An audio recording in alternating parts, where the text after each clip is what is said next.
I need the scoop. A wedding conversation shatters when a fiancée discovers her partner's deepest need for family connection means nothing to her.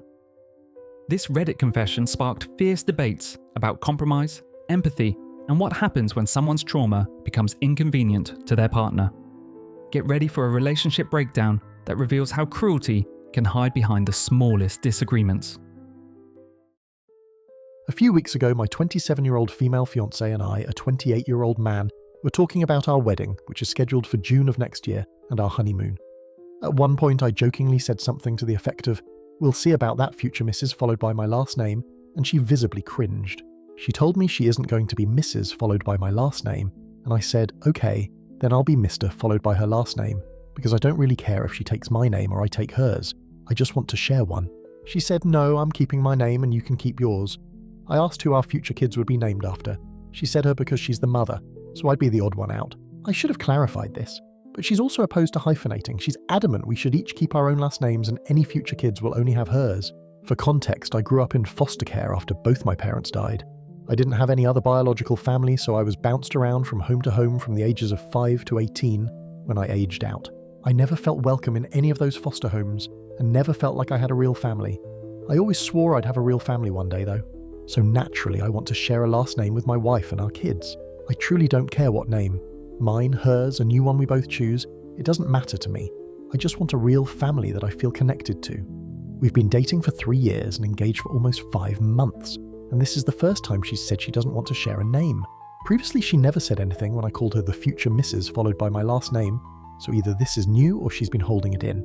I've tried to talk to her about why she doesn't want either of us to change our last name, but she doesn't want to discuss it further, and I'm at a loss as to what to do. She knows why it's important to me. I've said several times in our relationship that I want to feel connected and that I'm looking forward to sharing a name with my future family. When I ask her about her reasons, she says she won't discuss it further and stop speaking unless I change the subject. This is a concern. We're usually on the same page about issues, and when we aren't, we can come to some kind of compromise or mutual understanding. But her not even discussing this is giving me pause. Would it be an overreaction to break up over this since she won't talk to me about her reasons? She's acting like everything is normal, so I don't know what to think. This post got a lot more comments than I expected. Thank you to all who replied or sent private messages, except those who called me a misogynist for even suggesting she change her name. I've decided to try to have one more serious conversation with her about my feelings on the subject. I've packed a box with all the things she's left in my house, so if it doesn't go well, I'll return her belongings and end things. We're meeting at a park and I have a good friend who's going to stay nearby but unseen, just in case things go south. If for no other reason than to have a witness that I tried everything I could to talk things out. The Reddit community overwhelmingly supported the original poster, with many sharing their own experiences of partners who refused to compromise on deeply important issues. Armed with advice to have one final honest conversation, he prepared for what he sensed might be their last chance to save the relationship.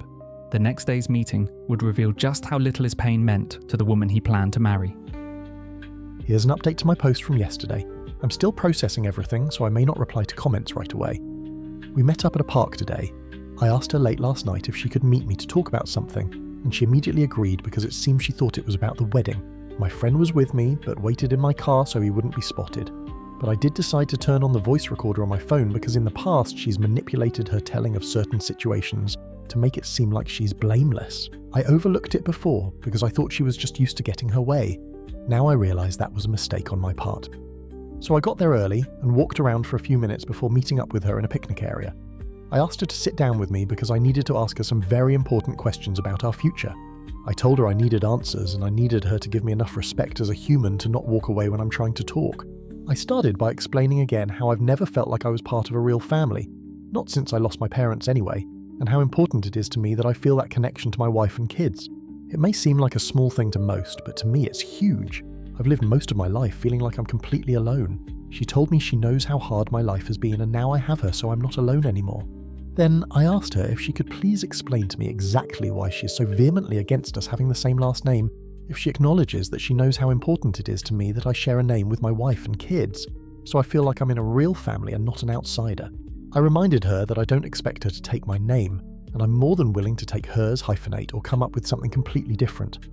I just want to share a name with my wife and kids so we're all one family unit. Her response to that was surprising. She rolled her eyes and told me it's so cringy when people have the same last name after they get married. That was her sole reason for us not sharing a name. I asked her to elaborate on that. She went into a whole rant about how she thinks it's cheesy when she meets a couple, and they introduce themselves as the blank family, and that it makes her want to throw up when she hears it, and so many other ways it makes her angry. When I brought up the fact that her parents have the same last name because they're married, she said that's different, and I wouldn't understand because of being an orphan, which really threw me. For context, I wasn't abandoned. My parents were killed in a car accident when I was young.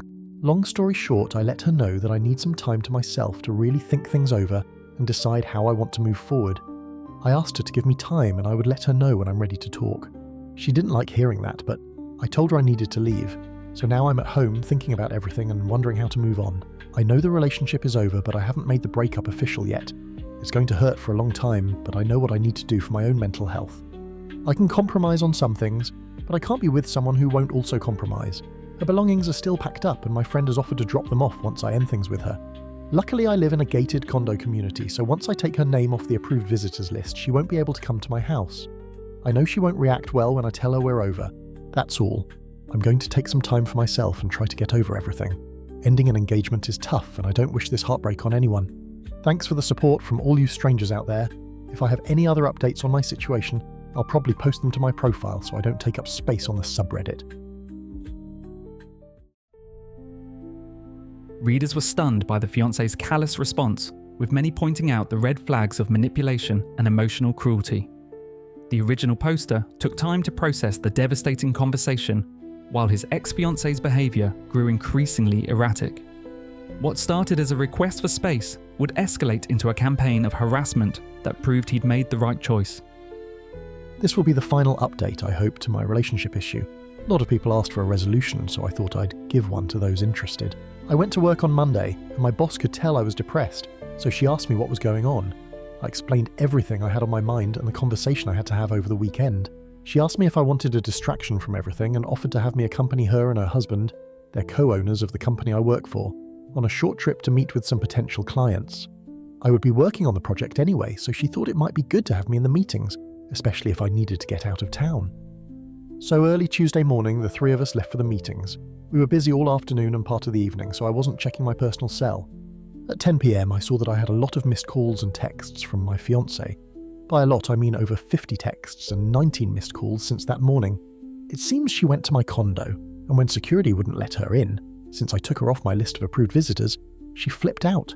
So she started calling and texting me. Then she started trying to contact our mutual friends and her family, none of whom knew where I was either. Her last-ditch effort to get me to answer her was to threaten to call the police and say she hadn't seen me in days and was worried I was suicidal. And when I didn't answer right away, she went through with that plan. The police were allowed to enter the condo community, and when I didn't answer my door, they couldn't do anything else and left. This didn't please my fiancée, and she kept calling and texting. When I saw the calls and messages, I sent one text in reply that only said, "I'm on a work trip until Thursday. Please respect my need for time to think about everything. We will talk when I get home." Then I ignored everything from her for the rest of the week while I was away. Fast forward to Thursday evening, but we land back in the city and I drove home, wanting to go to bed and sleep in the next day since I was given the day off. I guess she was lurking nearby because I was told later she tried to follow me into the gate but was stopped by security since she never scanned a parking pass. That's when she started blowing up my phone again. I texted back one more time to tell her to give me space and we would talk later, then showered and went to sleep. By Friday morning I had 73 more texts and 32 missed calls. At that point, I knew I had to just end things with her sooner rather than later so I could get some peace. Long story made short, as of yesterday afternoon, I've ended the engagement. I took the same friend who was nearby last weekend, so I'd have a witness in case she did anything. She refuses to give the ring back because she thinks I'll come to my senses soon, and she'll keep it until then. I don't even care. She can have it. Her friends and family started calling me within 15 minutes of me ending things. I've blocked them all since they're being nasty to me and blaming me for it all. Judging by what they're saying, it seems like she made up a story about me having a mental health crisis and wanting to be alone. Again, I don't even care. My good friends were told what happened when my friend sent out a text with a brief explanation. I hope she leaves me alone so I can heal from everything over time. I'm just so emotionally exhausted. Sometimes the person we think we know best reveals their true nature in the cruelest moments. This story reminds us that empathy and compromise are the foundation of any lasting relationship.